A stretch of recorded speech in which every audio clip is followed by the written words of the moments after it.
After 2 years and heaps of praise, adulation, and game awards, Elden Ring still stands tall as a triumphant video game, and it looks to stand even taller when the long-awaited DLC Shadow of the Erdtree makes landfall on June 21st. And the latest round of information and interviews makes it very clear.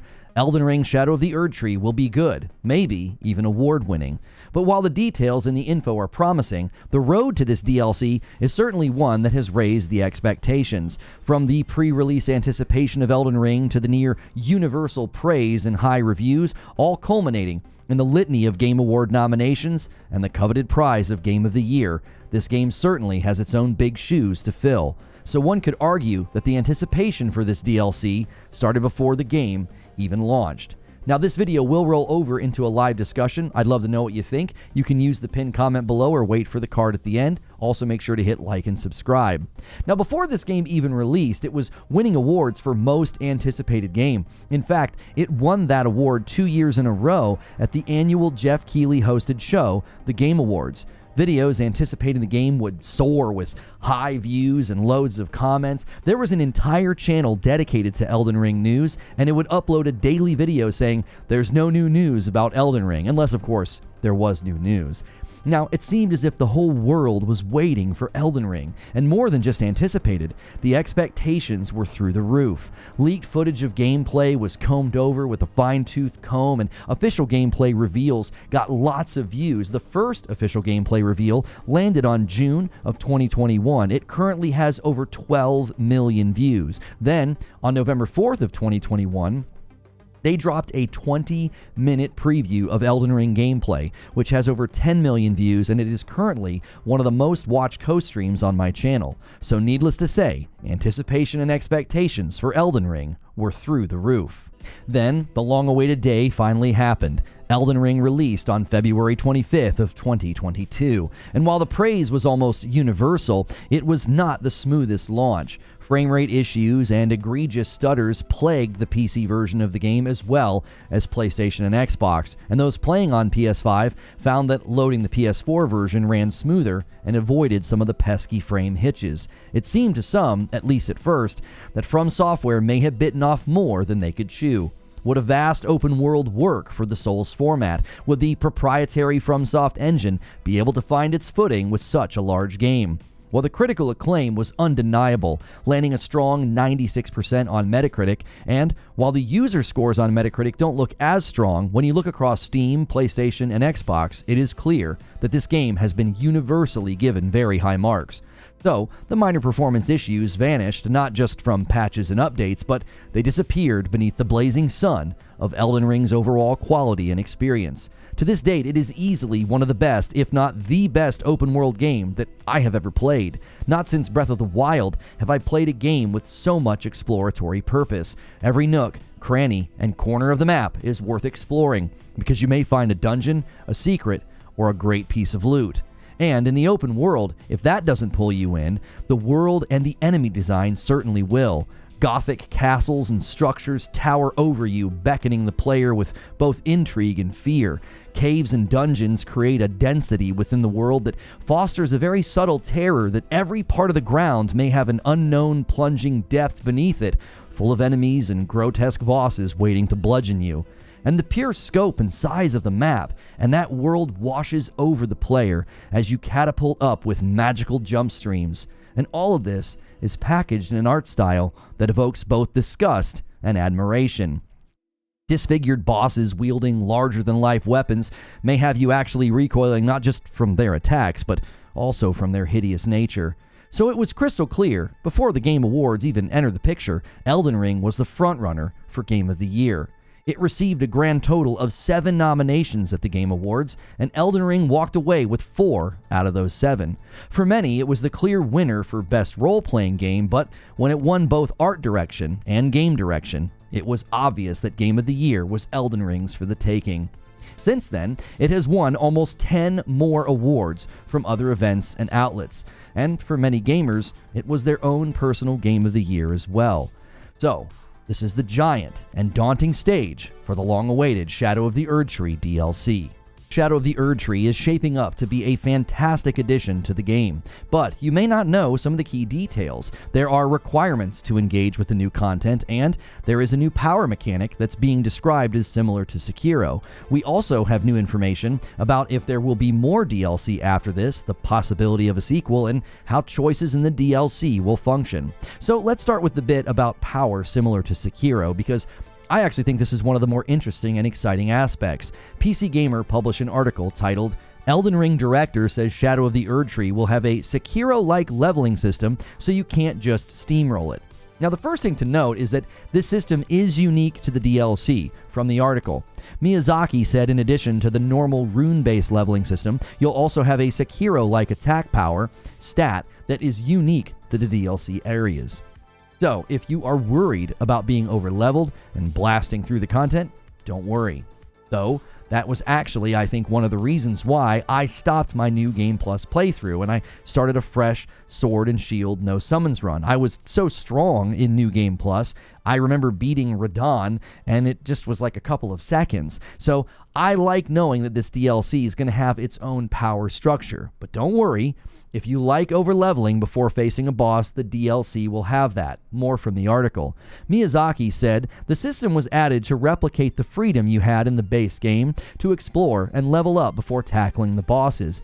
And he specifically says it'll allow you to, quote, "more easily experience this even in the high-level range." This was certainly one of the things that makes Elden Ring such an interesting experiment within the FromSoft catalog. There is not an easy mode or a toggleable difficulty setting, but if you lean on strong summonable characters like Tiche and overlevel your character, you can definitely make this game easier than those who love doing a level 1 no-hit run. Now, the same article also tells us what we need to do before the DLC comes out, in addition to the fact that it will be self-contained. Here it is. Everything about Shadows of the Erdtree seems self-contained, so anyone who is far enough in the game to defeat the two required bosses, Radon and Mohg, can handle it. So hopefully this helps you prepare. Not only is the DLC self-contained, but you have to beat two of the more iconic bosses in the game. This means I will finally have to brave the Mohg fight as my first clear of the game, and my subsequent gameplay had me avoiding him. And if you need motivation to prepare and dive into the DLC, plenty of new weapons and enemies await you. In fact, according to PC Gamer, quote, "Elden Ring Director says the expansion's new weapons are a main selling point, including double-edged shields, reverse grip ninja swords, and acrobatic martial arts." And according to the interview quoted in the article, there are 8 new weapons.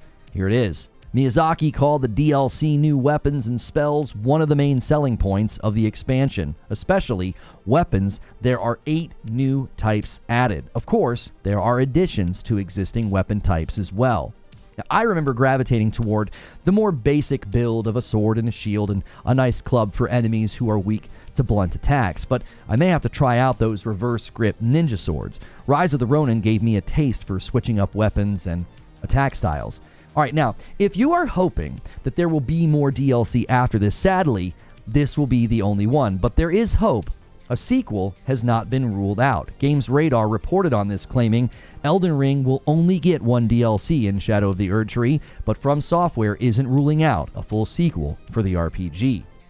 Now, they cite an interview with the Chinese outlet Campfire Camp where Miyazaki said that the Erdtree DLC would be both the first and last, but the article went on to say Miyazaki isn't ruling out another Elden Ring game. The director says that FromSoftware's style of making and developing games naturally leaves the open door to another game set within the Elden Ring world, although Miyazaki obviously stopped short of confirming that there definitely would be another Elden Ring game. So fear not, a game this big certainly compels a developer and a publisher to consider doing another one, which leads to the next exciting detail.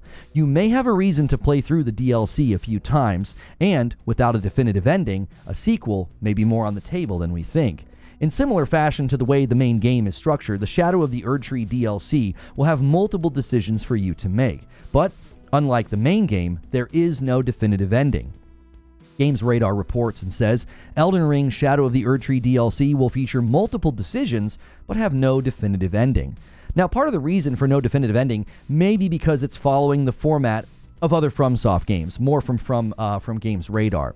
FromSoftware DLCs have a habit of this. Once the player has completed a DLC expansion like Bloodborne's The Old Hunters or Dark Souls' Artorias of the Abyss, they simply go back to playing the base game rather than arriving at an extensive list of credits like you would from the main game itself. But the Games Radar article sort of took Miyazaki's comments to mean that there could be different branching narrative paths, so there may be reasons to replay the DLC to see those different decisions play out.